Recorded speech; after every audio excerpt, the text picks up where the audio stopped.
What's one secret to a great bromance? The secret to a great bromance? Yeah. Vulnerability. Any great kind of romance or bromance or anything, it's like you have to let the guard down and show your insecurities.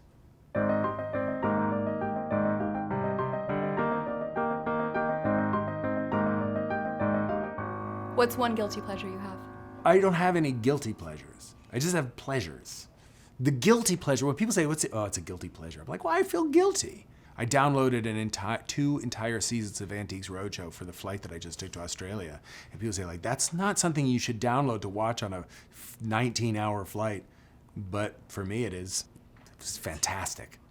Clueless was one of your breakout roles. What is one aspect of that time and that set that you look back on and realize you were totally clueless about? I was clueless about pretty much everything. I mean, it's one of the very first things I had ever done.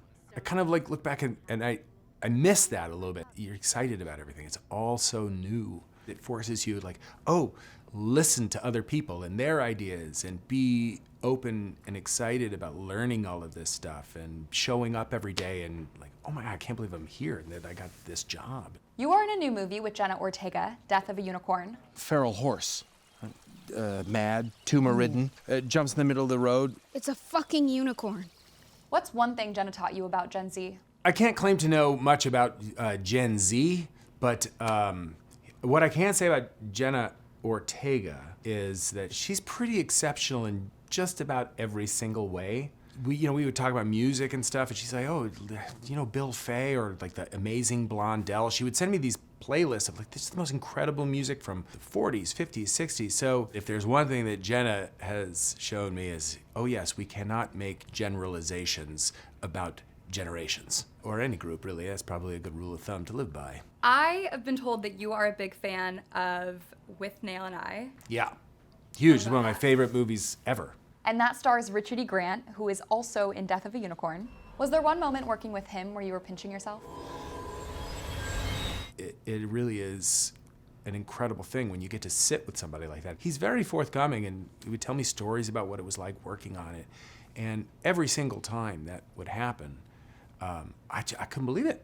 I'm like this is the greatest thing ever. And I had that throughout. I asked Richard, did you keep anything from the set? Do you keep anything from that movie? He says, I have the coat. Maybe he'll let you borrow the coat sometime. I would lose my mind. Yeah. If I got to try on that coat, if I just got to see that coat. Male friendship is a theme in many of your movies. What is one thing you look for in a friend? When I look at all of my friends and my friends throughout my entire life, I just think like sense of humor and empathy. You gotta have them both. I was thinking you were gonna say musical talent. I feel like you're in a lot of boy bands. No, my friendships, man, it does not require any kind of musical ability whatsoever. Do you actually play guitar like you did in the movie I Love You, Man? These times say gets high on you, and the spacey and basic gets by on you. I mean, I play guitar like an actor plays guitar, which is enough to entertain myself for a while, but not so great that anyone's gonna wanna sit around and listen to it. I wouldn't ever subject anyone to having to listen to me play guitar. I'd be too self-conscious, and I wouldn't ever want to make anyone feel so uncomfortable that they had to sit there and go, oh yeah, sweet dude, Simon and Garfunkel. You are part of the exclusive SNL Five Timers Club. Yeah. Is there one sketch that you would like the opportunity to do again? I'll tell you one thing actually I would like to do over, because it always ate at me. It's a bit of probably a window into the way my brain works too. I got to host the show and Paul McCartney was the musical guest, which is, come on, where do you go from there? But I was so excited. I got on stage and I just say, Well, this won't be topped. I realized after the fact it sounded as if I was including myself in that description, when really what I was saying was my own feeling toward doing Saturday Night Live with Paul McCartney. And afterward, when I realized that, and maybe the way it sounded, it kept me awake at night for 6 months. I'm like, oh no, I hated the way that sounded if it was interpreted like that. What's your favorite song of his? Of Paul McCartney? Yeah. I was thinking about it the other day. I love Penny Lane. Maybe Penny Lane. But, that's Sophie's choice. Name your favorite Beatles song? Come on. You can't pick wrong. No. You can't pick wrong, but you also, It's just so impossible. Who is one person that can make you laugh no matter what? One person that always makes me laugh, that I'm always very interested in what they're doing, is Nathan Fielder. The very last episode of Nathan For You, that's like an hour and a half long, is a masterpiece. I just think he's this fully formed, brilliant comic mind and entity, and I think he's hilarious. What is one bit or joke you will never get sick of? So there's this bit that my friend David does that I always make him do. He plays a guy who's just really into Peter Luger's steakhouse.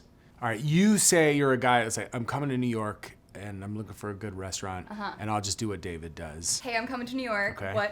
What's a great restaurant? Where should I go? Luger's. Gotta go to Luger's. And then I'll say, I've heard like Keen Steakhouse, Luger's. He doesn't think it's funny. No one else thinks it's funny, but it kills me.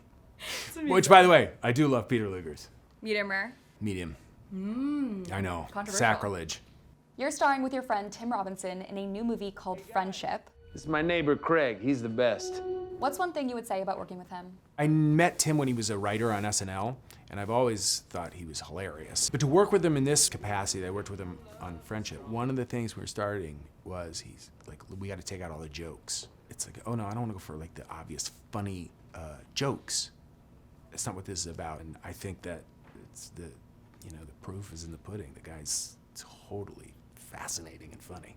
You don't have any social media. Has there been one moment where you wish you did? The only times when it's like, are when people send me like a link to something, or it's like, you gotta see this, or it's like some meme or whatever it is, and then they send it to me and I can't watch it because I don't have any, it's like if it's a TikTok or a Instagram or something, and I can't play it. How do you keep your pulse on what's cool otherwise? I don't. I have no idea. There is a thing that happens where I do feel like the world operates in a way that is kind of passing me by. You've been in at least 5 of Judd Apatow's movies. Which one stands out to you the most? 40-Year-Old Virgin really stands out, being that he directed it and the way he did it was really so fun to work on because it was just so different than everything else that came before it, where you get your sides and you memorize your lines and you might be able to kind of add in or throw something in, here and there, but not like that. I've loved every movie I've worked on with Judd.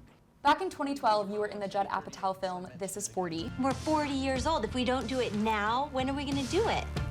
Your eyes are kind of glazing over. I'm processing it all. So many people now come up to me and they'll say, This Is 40, what a great documentary. There are common themes that just, I think, people relate to if they're, 40 and they're married or have kids. If you were to make a This Is 50 sequel, what's one thing you would focus on? I think like with 50, some of the anxieties of life or trying to figure out some of those bigger questions get answered a little bit. The things that maybe start to happen, like entropy, your body breaking down, weird stuff like a hair growing out of the top of your ear or your teeth falling apart, like things like that, where you're like, oh my God. By the way, that did happen. It was so horrifying. Do you want to tell us that story? No. Oh. I find that as I age and I get older, like my world just gets smaller and smaller, and I want to make it smaller. And I think this probably falls in line maybe with a little bit of what I do, and that I'm recognizable. But it's like, oh no, I don't want to do anything, and I just want to be. Live a small life. What is one thing that you're excited about right now? That I'm excited about. Excited about. Sometimes they're a little lower key, It's like, oh, my son is coming back from college. We're all gonna have dinner tonight, like that kind of thing. It's like I know it's a nice answer and it's the most boring answer, but it's the smaller things. I get more excited about that now than anything else.